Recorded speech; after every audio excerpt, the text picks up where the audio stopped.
सहना भवतु सहनौ भुनक्तु सह वीर्यं करवावहै तेजस्विनावधीतमस्तु मा विद्विषावहै।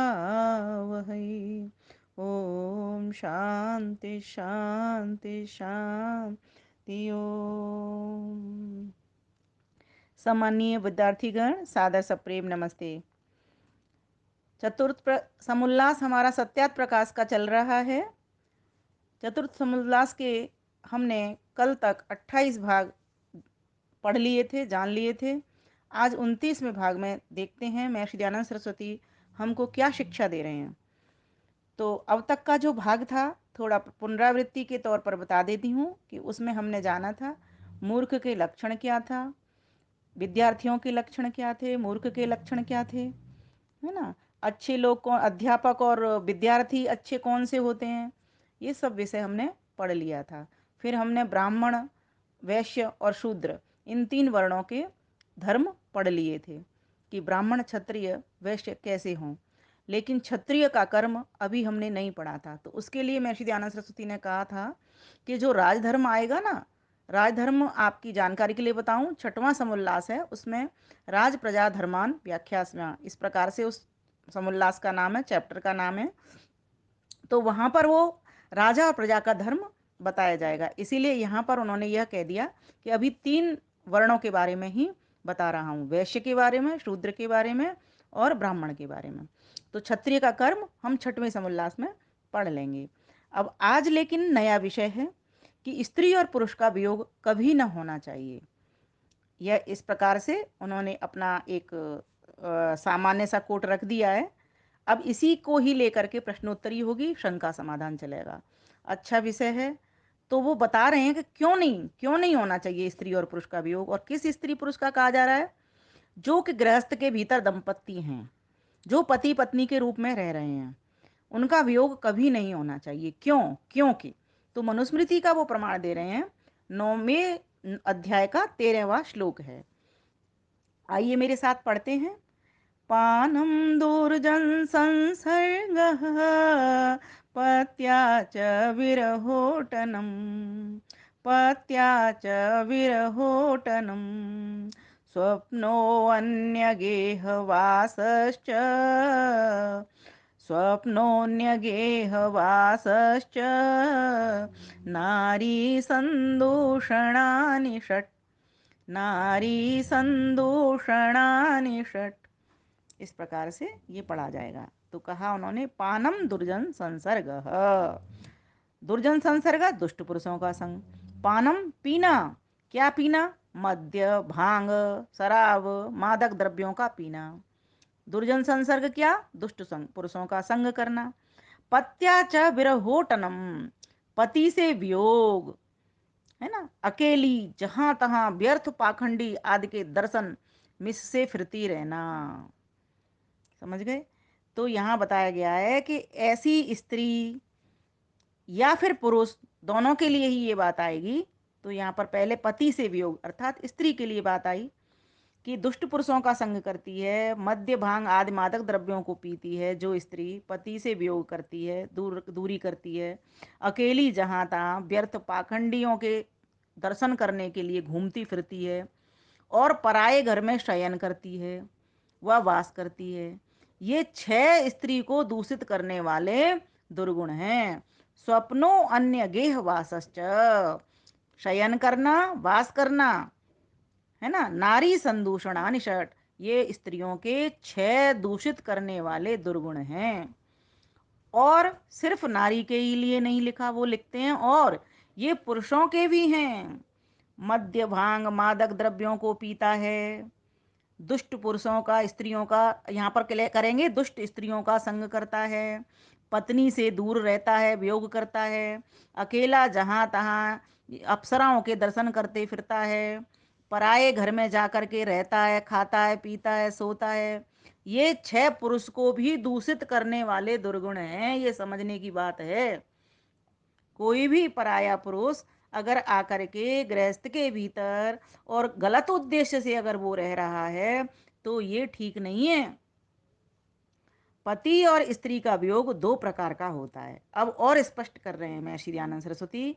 कहीं कार्यार्थ देशांतर में जाना, वियोग अर्थात दूर रहना, साथ नहीं रहना, दूरी करना। तो एक तरीका है कि कहीं कार्य से वो बाहर गया है या गई है ना, तब भी वियोग रहता है। और दूसरा मृत्यु से वियोग होना, तो वो तो फिर कभी मिलना ही नहीं है अगर मृत्यु किसी की एक की हो गई। इनमें से, अब इन दोनों बातों में से प्रथम का उपाय यही है कि दूर देश में यात्रार्थ जावे तो स्त्री को भी साथ रखे। अब जो जिसका मृत्यु से वियोग हुआ है उसके लिए तो कुछ कर नहीं सकते, वो तो वियोग हो ही गया, वो तो अकेला स्त्री हो या अकेला पुरुष हो रह ही गया। लेकिन जिसके साथ पति है ना, तो वो अगर काम से कहीं बाहर यात्रा पर जा रहा है या पत्नी कहीं काम से बाहर जा रही है, दोनों के लिए ये, तो स्त्री और पुरुष को दोनों साथ साथ रखें। इसका प्रयोजन यह है, क्यों कही है ये बात, तो इसका प्रयोजन यह है कि बहुत समय तक वियोग न रहना चाहिए, यह ठीक नहीं है। अब प्रश्न आएगा फिर, स्त्री और पुरुष का बहुविवाह होना योग्य है वा नहीं? तो उत्तर दे रहे हैं महर्षि आनंद सरस्वती, युगपत न, अर्थात एक समय में नहीं। तब फिर प्रश्न आ रहा है, क्या समयांतर में अनेक विवाह भी होना चाहिए?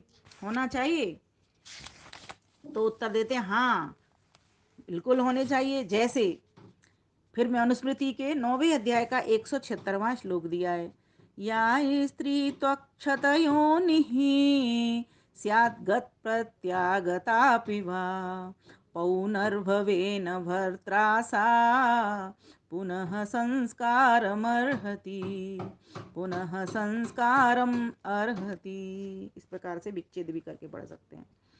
तो कहा, या स्त्री त्व अक्षत योनि, जिस स्त्री व पुरुष का पाणी ग्रहण संस्कार हुआ हो और संयोग न हुआ हो, मतलब विवाह तो हो गया उसका लेकिन संयोग अभी मिलन नहीं हुआ, अर्थात अक्षत योनि स्त्री है, मिले ही नहीं है, तो अक्षत योनि तो रहेगी स्त्री, और अक्षत वीर्य पुरुष है, ये भी ठीक बात है। उन स्त्री व पुरुष का अन्य पुरुष व स्त्री से पुनर्विवाह होना चाहिए, कोई बुराई नहीं है इसमें। जो दोनों ही अक्षत योनि स्त्री और अक्षत वीर पुरुष हैं, तो उनका तो दूसरी जगह विवाह हो जाना चाहिए, कोई दिक्कत नहीं इसमें। और शूद्र वर्ण में भी चाहे कैसा भी हो पुनर्विवाह हो सकता है, कोई भी वर्ण हो सकता है। किंतु ब्राह्मण क्षत्रिय वैश्य वर्णों में छत योनि स्त्री छत वीर पुरुष का पुनर्विवाह न होना चाहिए। अब वो लोग तो कर भी लेते हैं ऐसे, लेकिन ब्राह्मण क्षत्रिय वैश्य के लिए तो स्पष्ट आदेश कर दिया कि छत योनि स्त्री और छत वीर पुरुष का पुनर्विवाह न होना चाहिए। अब ये आप समझदार हैं, ये समझ रहे हैं इस भाषा को भी, इस बात को भी समझ रहे हैं, इसलिए मैं इसको अधिक नहीं खोलूंगी। फिर आगे कहा, पुनर्विवाह में क्या दोष है? फिर प्रश्न आया तो कहा, 4 दोष बताए यहाँ पर महर्षि दयानंद ने। तो पहला दोष तो कहा कि अगर पुनर्विवाह कर लिया, एक स्त्री पहले से ही है या एक पुरुष पहले से ही है, एक विवाह पहले ही हो चुका है, दूसरा और कर लिया, तो स्त्री पुरुष में प्रेम न्यून हो जाएगा। क्योंकि जब चाहे तब पुरुष को स्त्री और स्त्री को पुरुष छोड़कर दूसरे के साथ संबंध कर ले गई, जैसे 2-2, 3-3, 4-4 विवाह कर लेते हैं, कई लोग रखते हैं ना, तो ये ठीक नहीं है। या स्त्री करे या पुरुष करे, दोनों के लिए सारी बातें हैं ये। फिर कहा दूसरी बात, जब स्त्री व पुरुष पति व स्त्री के मरने के पश्चात दूसरा विवाह करना चाहे, तब पूर्व पति व प्रथम स्त्री के पदार्थों को उड़ा ले जाना, उसके सामान को ले जाएगा और उनके कुटुंब वालों का उससे झगड़ा भी करेगा, ये भी उसकी नुकसान है, दोष है इसमें। फिर तीसरा, बहुत से भद्र कुल का नाम व चिन्ह भी न रहकर उसके पदार्थ छिन्न भिन्न हो जाना, ठीक बात है। चौथा, पातिव्रत और स्त्रीव्रत धर्म नष्ट हो जाना, ये बात भी ठीक है। इत्यादि दोषों के अर्थ दुजों में पुनर्विवाह व अनेक विवाह कभी न होना चाहिए। तो जो श्रेष्ठ लोग हैं उन लोगों में कभी भी इस प्रकार से विवाह नहीं होना चाहिए। अब फिर प्रश्न आ रहा है, जब वंशच्छेदन हो जाए तब भी उसका कुल नष्ट हो जाएगा और स्त्री पुरुष व्यभिचार आदि कर्म करके गर्भपातन आदि बहुत से दुष्ट कर्म करेंगे, इसीलिए पुनर्विवाह को होना अच्छा है। तो यहाँ पर कह दिया, जब वंशच्छेदन हो जाए तब भी उसका कुल नष्ट हो जाएगा और स्त्री पुरुष व्यभिचार आदि कर्म करके गर्भपातन आदि बहुत से दुष्ट कर्म करेंगे, ठीक बात है, इसीलिए पुनर्विवाह का होना अच्छा है। तो उत्तर दे रहे हैं महर्षि दयानंद सरस्वती क्योंकि ये पूर्व पक्ष से प्रश्न उठा है कि अगर आपने मना कर दिया तो ये तो वंश छेदन हो जाएगा, कुल नष्ट हो जाएगा, और फिर स्त्री और पुरुष व्यभिचार आदि कर्म करेंगे, गर्भपात करेंगे, बच्चों को गिराएंगे, दुष्ट कर्म करेंगे, इसीलिए पुनर्विवाह का होना अच्छा है। तो कहा कि नहीं, क्योंकि जो स्त्री पुरुष ब्रह्मचर्य में स्थित रहना चाहें तो कोई भी उपद्रव न होगा। अब उनको ब्रह्मचारी बन करके तो रहना होगा ना फिर। और जो कुल की परंपरा रखने के लिए किसी अपने स्वजाति का लड़का गोद ले लेंगे, उससे कुल चलेगा और व्यभिचार भी ना होगा। तो यहाँ पर ये उन्होंने कह दिया कि इस प्रकार से ब्रह्मचारी रह लें और एक कोई बच्चा गोद में ले लें तो वंश चल जाएगा। ये बात का उत्तर दे दिया उन्होंने कि वंश छेदन तो नहीं होगा। और जो ब्रह्मचर्य न रख सकें तो नियोग करके संतान उत्पत्ति कर लें। नियोग का अर्थ होता है जैसे किसी का पति मर गया, बालक है नहीं है, तो किसी के साथ एक दिन संबंध बना लें और उसको कर लें। तो अभी इसको महर्षि दयानंद सरस्वती खोलेंगे, तभी हम उसको पूरी तरीके से बताएंगे। अभी हम यहीं तक रखते हैं कि उन्होंने नियोग की बात की है। ये आपके मन में ये आ जाना चाहिए कि नियोग क्या है, इसको भी फिर समझेंगे आगे। तो कहा कि नियोग करके संतान उत्पत्ति कर लें जो ब्रह्मचर्य ना रख सकें तो फिर कहा प्रश्न, पुनर्विवाह और नियोग में क्या भेद है।